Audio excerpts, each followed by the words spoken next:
Today. You don't mean. Wait. Is it by force? It's by force. It's by force. Am I not trying enough? 2 weeks. 2 weeks. Am I not attractive enough? What? Don't talk about it now. Get on shit. Why? Please, why are you doing this to me? Why? Why am I not attractive enough? What is it? It's been 2 good weeks. 2 weeks of marriage. You are there. She was that funny.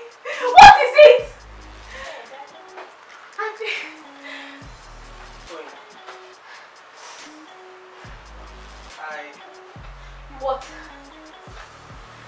What? You are tired. No, your stomach is paining you. Give me another one. You are sick. Yes. You have to go to work. I just got back from You just work. a hair sore. I need to rest. Your mates jumped their wives from the door. What do you mean? Say another one. Toyin, some other time. 2 weeks. We got married. 2 weeks. Gbogbo your honeymoon. You decided to be going to work. I'm being too violent. Wait. No, I'm being too violent. Toyin, that's knife now. Bullshit then. Bullshit then. Now. I said. Toyin, take it easy. Ma, wash up right now. No, like, remove your belt. Remove it. What do you mean? Oh yeah, now shake it up a minute. Oh yeah, talk. What is it? What exactly is it? I will stab you and nothing will happen. What is it? I have to teach you how to be a man. I will. What is it? Don't tell me. What is it? What is it? Can you calm down? I have to tell you something. I don't want to listen to anything right now. All I want to hear is what you know I want to hear. Oh yeah, remove your belt. I'm not joking. My son Dolori. Oh yeah. Toyin, I need to tell you something. I'm not ready to hear anything. Toyin, it is important. You need to hear what I have to say. Give me a minute. Just a second. Please. Can you talk to me? No.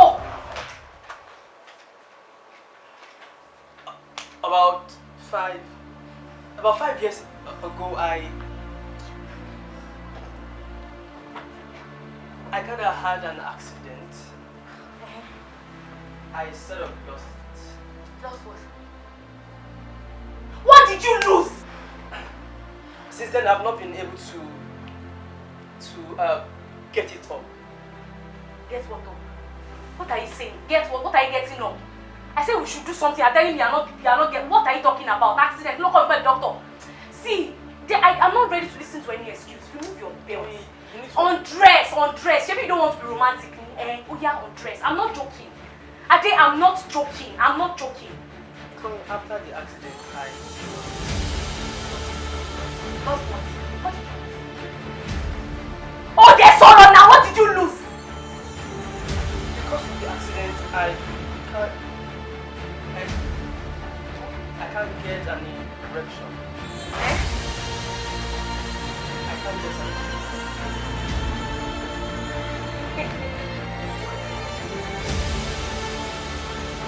Ade, you are kidding. Ade, you are kidding. Toyin, I'm sorry. Ade, think about me. Ade, excuse me. Ade, you cannot do what? You're just telling me this now. Ade, you decided to deceive me. Never asked. I had to ask. I needed to ask you. We waited this long and you didn't feel you should tell me. Isn't it something that should be assumed? You want to marry a wife and use her to decorate the house? No. I think you lied to me. You lied.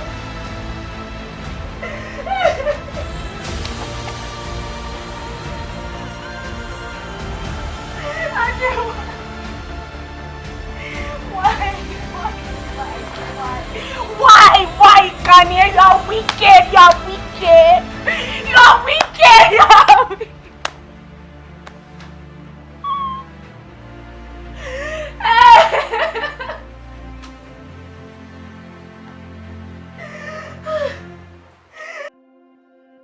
So welcome to good day everybody, welcome to another episode. Today's episode is very interesting. So as you've seen, the guy marries the lady and for a few months started giving excuses about, for several reasons, they couldn't consummate the marriage, they couldn't have sex. The wife got tired and now got to hear that he had been impotent for a while. Just here. So the question is, what do you do in that kind of a situation? I have waited all the while for this, and I get there, and he said, I can't do anything, and you know about it. Now, we're going to talk about it, and we're going to talk about the foundations involved in this thing. So there are several things involved, so I'm going to talk about that as a whole. So we're going to do that very soon. Okay, let's start. Okay, thank you very much. I would say the background I want to build, I want to talk about in this particular scenario is a background of the foundation of their relationship. There's something we do in this side of the world that I know how parents normally do in the past, of having to ask about the family or where the person is coming from. They want you to know a background of who is this person, what's the family like, anything peculiar with their family, anything like that. So I feel for us in our relationship, those are part of the things we need to do during a relationship. Ask questions, ask people around, ask for questions or anything I need to know in the past that will be beneficial for me in the future. We shouldn't just be all mushy during relationship and not talk about the real issues that will move us or that would help us when we eventually get married. That's all fine. This particular scenario, it might say to some extent it wasn't the lady's fault because it was the guy that didn't open up. But I believe the lady has been close to maybe relatives, younger ones, friends. They would have mentioned something in the past that they would have talked about the mere fact that there was an accident in the past, and would have been a basis of conversation that could drive to that regard. Fine, having said all that, I feel what the man did was not too good. Okay, so let's put a foundation to it. Now, a contract is an agreement between two people that obligations will be given to one another. In this case, one of the obligations is the fact that the man can give sexual obligations, can fulfill his own self-obligation to the man. In that place, you have broken the legal contract, the terms of agreement. But also, there is also the side of the spiritual side as well, that a covenant is not concluded until there is the intimacy. So in that kind of a case, you have not concluded. You may have said words together, but you have not concluded, the terms of the covenant. Now, the other side to it also that I need you to understand is the fact that so it happened like this, and the person, he knew and he didn't say it, that is deceit. It was concealing information. Now, so in all these instances, there is something that is being held back by the other person. You are not fulfilling your side of it. So number one in this, so someone said, what should you do? Number one is this, that the person there is not totally open about it. So the marriage is formed on deceit, on lies. There are lies that are misinformation or giving information that were not totally right. But so that's the first thing in this case. So in this case, since you didn't give me total information, it's for the woman to realize what does she want to do. Now, there are two ways about it. That way about this is, you didn't give more information, this marriage is over. But there is a second one. If you still want to stay there, to say, okay, how can we work around this together? Are you going to pray? Are you going to believe God? Are you going to whatever? Are you going to for medical advice? Are you going to do that?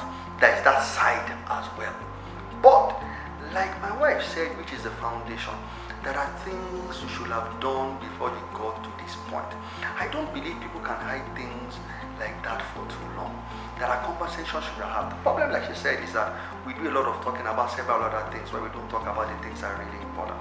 It is important to have conversations like this that iron out issues.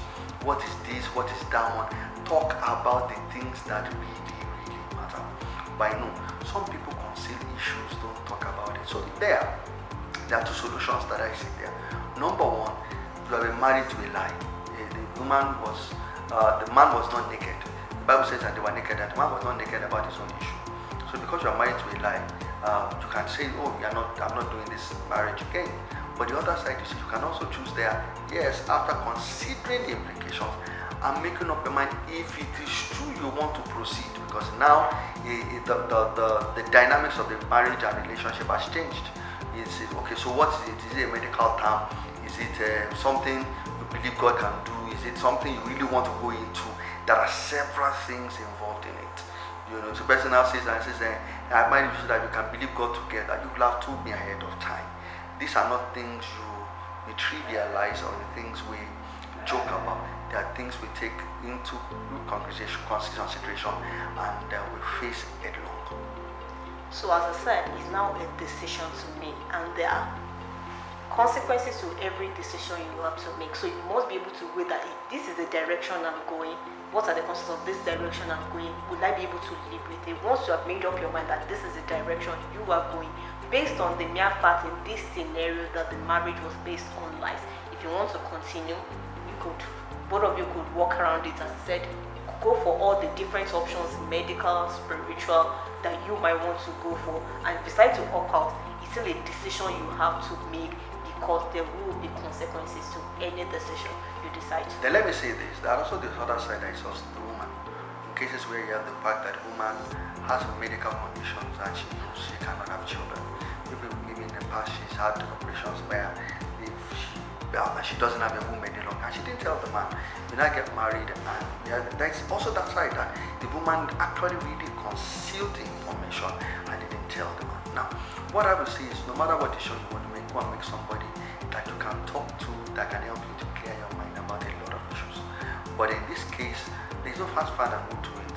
It's a choice you still need to make. Either you want to stay in the home or you want to get out. But decisions you take will have their consequences. If you stay in the home, then you have to face the repercussions of anything that has to go to that. You are believing God for it, you are believing God for it.